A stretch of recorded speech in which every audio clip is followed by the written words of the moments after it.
So this is a little follow-up to the video I made with the bar on the edge of the plow, and I could not be happier with this thing.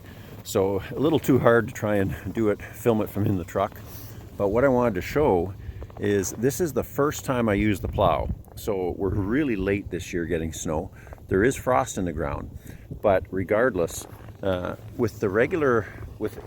I just had the sharp blade on the bottom, if I didn't have my pipe, it would be catching and grabbing and wanting to flip all the time. That pipe has enabled me to plow as if it's an ice base.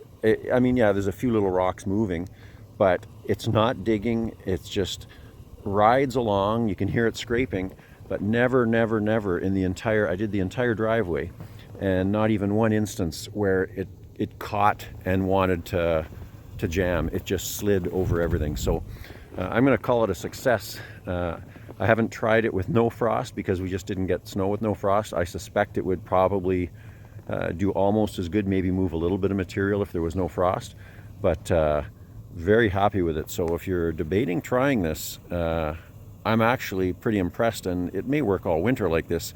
I'm going to do a few plows with it on until there's no gravel visible. Also went over some grass at the end of the driveway and didn't dig or catch the grass either, so very happy with it. So this is just a shot of my backyard, which again, I'm pushing over the grass, and I basically let that blade float. So the full weight of the blade was on the ground here, and the telltale is how clean the banks are. If I ever tried to do that, I'd be rolling, there'd be rolls of sod in those piles. So it's scraping down to the grass, but 95% of it is not damaged, just scraped too. Very happy. Anyway, hope that helps somebody out, but very happy with that pipe as opposed to the feet, and it lets me scrape to the bottom without digging in.